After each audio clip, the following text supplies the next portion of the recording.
Well, well, well. Let's talk about Tekken 8. It seems like every day that I wake up, there's more and more stuff to talk about. Like, there's more drama, there's more issues, more stuff has been found in the game, like bugs and all that other stuff. Um, Honestly, this whole thing is too good. It's entertaining. If only the game was this good. Like, geez, man. Where do I even begin? A few weeks ago, we had the whole VDX incident where somebody was accusing VDX of shilling so hard that he went off in this big diatribe online talking about how like the developers listened to him, and because of him, they decided to cater the game to like the filthy casuals.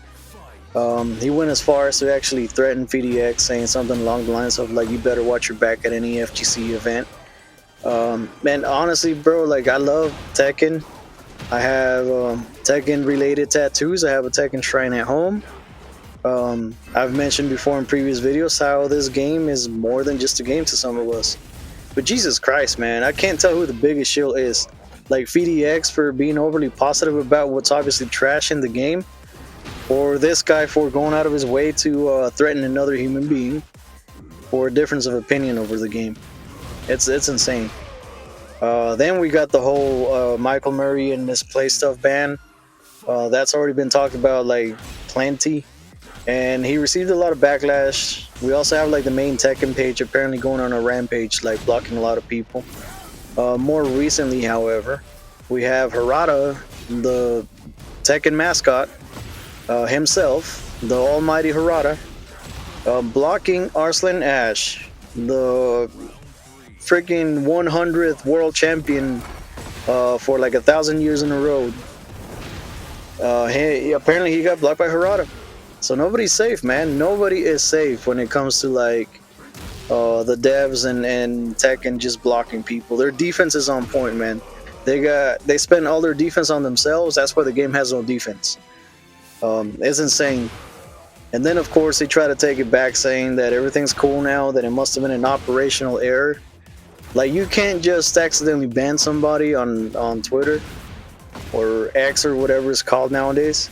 There's a whole process. You have to take at least 2 or 3 different steps, I guess, to actually ban somebody.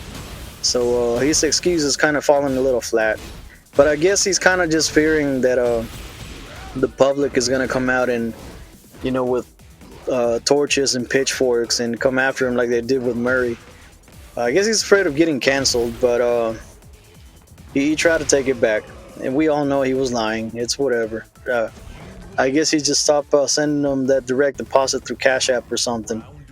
The funny thing is that apparently Arslan hasn't made any controversial posts like as of lately, so make of that what you will. Ultimately, like I said, I think like nobody's saving this whole Tekken banning action that's going on. Season 2, of course, got the emergency patch, which the biggest thing on that was that they increased the health to help mitigate the one-sided fights or whatever, however they worded it.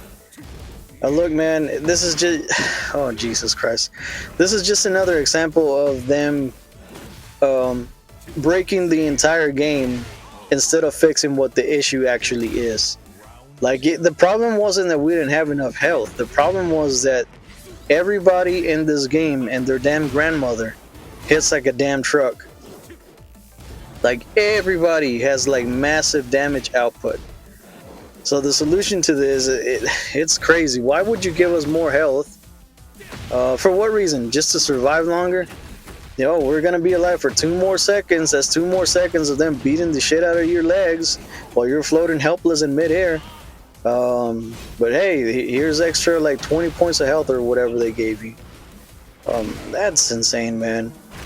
You know, and I understand that like the emergency patch was not meant to fix the clusterfuck that Season 2 patch was.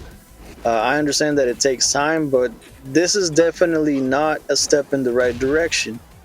Like, yet again, they're breaking the entire game instead of fixing the actual problems. Like, it's crazy. But anyways, I digress. I don't want to get too aggressive in this video. Jeez, man. And then what is it that we got? a couple of days ago as of the making of this video. We got another patch and they fixed like a bug that came along with like the emergency patch for like Eddie and Nina or something like that. Anyways, we haven't really received anything substantial, and what we have received doesn't seem to be going in the right direction. My honest opinion, Tekken cannot be saved, and if it is going to be saved, it's not going to be until maybe season 3, halfway through season 3, or maybe season 4 before we actually get a decent Tekken. The funny thing is that the game is in such a terrible state that there's even been some of these filthy casuals going around and playing like previous Tekkens, and they're finally like discovering what a Tekken game feels like. Apparently, some of these people go as far as to make brain dead statements like Tekken 3 was also broken. Yes, it was, but not to the level that Tekken 8 is. And you also got to realize that that statement can't hold any weight, considering that back in the day, even though there was Tekken 3 tournaments, the whole esports scene, the whole FGC world wasn't as big as it is now. There's a lot to lose. There's a lot at stake, man. Like nowadays, when it comes to these major tournaments, I guess that's why the community is in such a, I don't know. I don't even know what to call it, to be honest. Like dismay. It's whatever. Going back a little bit to the FDX thing, though.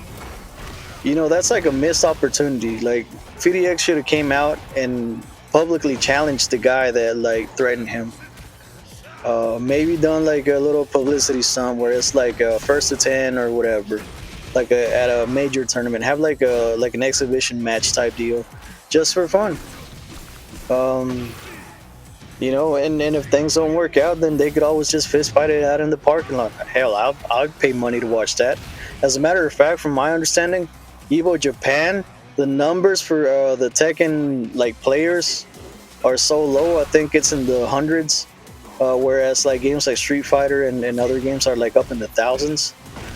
I think if we're gonna bring Tekken back, we can still show up at majors. We can still do Evos. We can do CEOs, all that stuff. But we should just fist fight it out, man.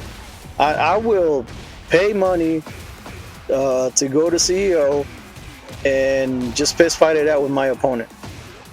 Like, heck, man, I would love to see FDX just go all at it, man. Like, boss of the wall against Arson Ash. Like, in an actual, like, fighting competition or whatever. Keep the whole two, like, double elimination bracket. Keep all that stuff. Best out of 3 or whatever. At the end of the day, there's going to be a reigning champion. You get your trophy, you get your prize money, you get the fame, and you literally become the king of Iron Fist. Wouldn't that be something? But anyways, I've rambled long enough, and it's time for me to go. So let me know your opinions in the comments. I would like to hear what you got to say, especially about the heat system. I'm going to make another video talking about the changes for Tekken 8 that I feel like, in my opinion, would actually bring the game back. And some of it would have to do with the heat system. But anyways, let me know what you think in the comments. My name is Machete, and I thank you for playing.